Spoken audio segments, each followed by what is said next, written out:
All right, ladies and gentlemen, I hope you had a wonderful day. We had Jerome Powell today in the morning, and it was an absolute nothing burger. So today's video, we are going to talk about how to trade buyouts, and I have a strategy on how you can scam the market maker. Yes, we can fight back. So I actually got a couple of cool things. I definitely think you are going to learn something about this, and I have a very cool example that happened today, and we were making a play on it, and a lot of people were asking what I was doing. They said, Josh, why are you putting in orders? We even got to learn today that TD Ameritrade will reject a specific type of order, but a lot of people were confused towards it, and it is all related to this question of how do you trade buyouts, and today we had a very specific criteria. So I'm going to go over all of that. I hope you like the video.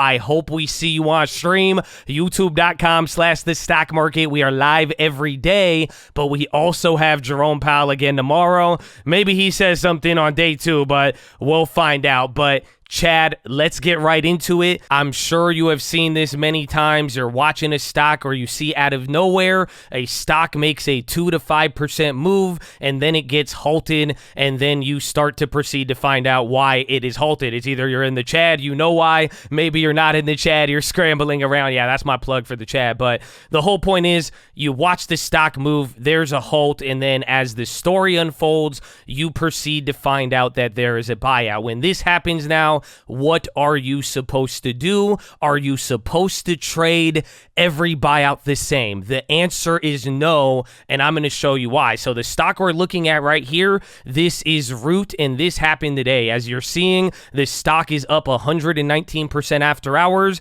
and that is because they got a buyout offer. So this morning or later in the day, you saw it pop up. The stock got halted. We saw it moving off the high ticker. We researched the news. We found out that they got an offer to be bought out for $19. Now, this is where the story gets good, because as it was halted, one, you'll notice this was a longer halt, and that is something to know about every single buyout that we deal with, because sometimes it's a volatility halt, it's a circuit breaker, and it's only 5 minutes, or sometimes it's pending news, and then a lot of times if it comes out towards the bell and it's a really big offer, it may just go into the bell. I'm even going to show you something related to that, because that relates to how you're going to be able to scam the market maker. But this all went down today, and like I was saying, I was putting in those offers and everyone was like, what are you doing, Josh? We even got to learn that TD will reject your offer, and the reason why I was putting in the offers, well, that is related to scamming the market maker. We're going to get back to that, but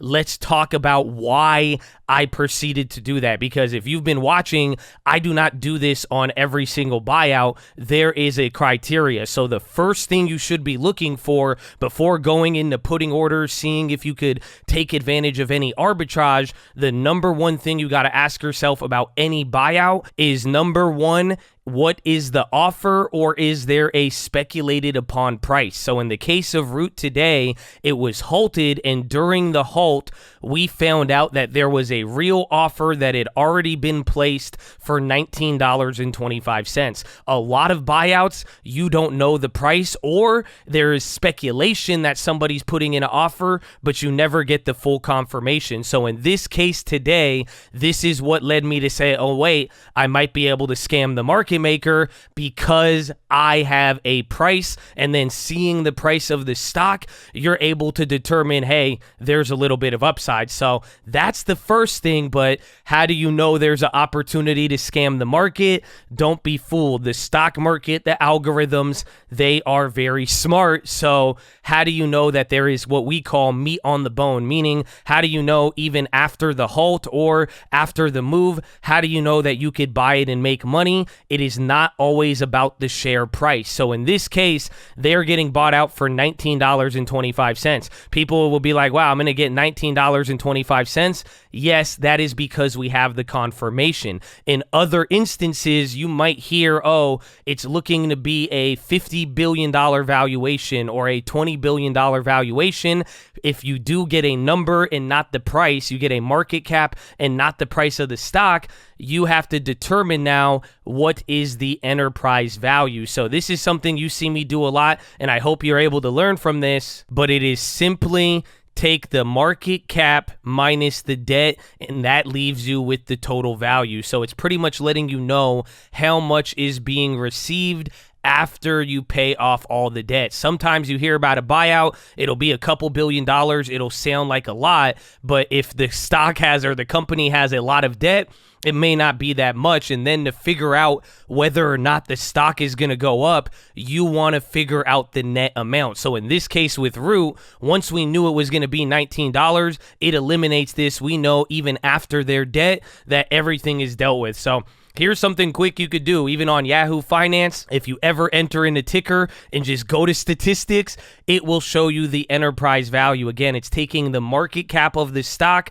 and then letting you know minus their debt what it's worth. So as of March, at one point, Root's market cap was $500 million, but their enterprise value was a negative 150. That means they probably had $650 million in debt, leaving them with a negative EV. That's the original EV, enterprise value. But again, in this case, like we're saying, if we know the total buyout amount, the EV is not important, but applying this to other buyouts, every time we go over any of this, you always ask, what's the debt on the company? What's the market cap? This is the next level of calculation that we are looking for to determine if there is value. So keep your eyes out for that. Another thing I'll mention on here is with any buyout, even in Root's case, is getting offered out at like $19. I'm sure you've heard about Activision. There's even like VMware, and you've heard about their initial offering prices. But one rule of thumb with buyouts, leave like 10 to 15% below the offering price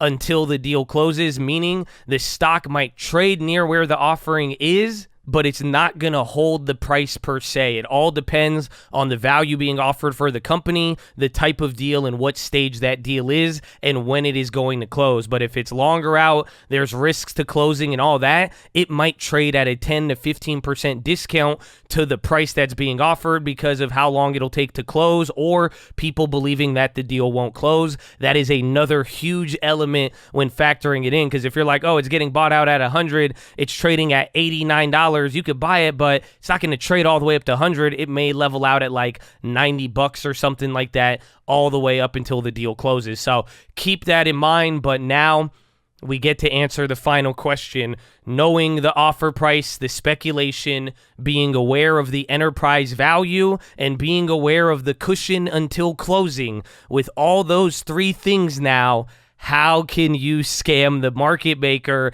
and why did I try to put in those orders today? So let me show you what I did, and even as getting EV and all that, if you ever go to TD Ameritrade, go to Analyze, go to Fundamentals, you can at least get market cap. They don't show EV, but they will bring up debt numbers and all of that if you want to do some quick math. But let me show you what I did today. I have all of these orders. They kept getting rejected. I was trying to buy Root because we got the news early, and that's the thing. If you want buyouts, you like buyouts, one, you should be on stream, because all of these, we're usually getting them right when they happen. That's the whole point. We are there live all day, or maybe you got to get the stream alerts. That's the first stream alerts plug I think you've gotten all year. So yeah.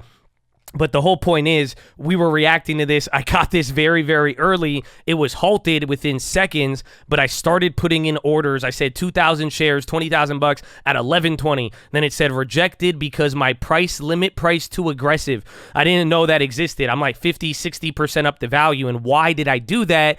Because I knew there was going to be an offering price. So why was I going 50, 60% above without knowing anything? Why didn't I do a market order? One, if I did market order, the computers could have filled me at whatever. The idea here, by putting in a limit order substantially higher than the last trade, but then trading below the average price of the buyout, literally by another 100%, the idea is by putting in one of those orders, I'm hoping that the algorithm tweaks out and fills me a along the way, just like it does with options, just like we have seen with snaking the chain. And that is how you can snake the chain or scam the market maker in this case. But like I'm showing you, you need a very, very specific criteria, and this ended up not working, and I'm going to show you why. But assuming you have an instance where you know the offering price, it still would be substantially lower than the offering price, but at a premium to the last closing, then I think you would be able to get a good order in and potentially get lucky off the market maker. Now,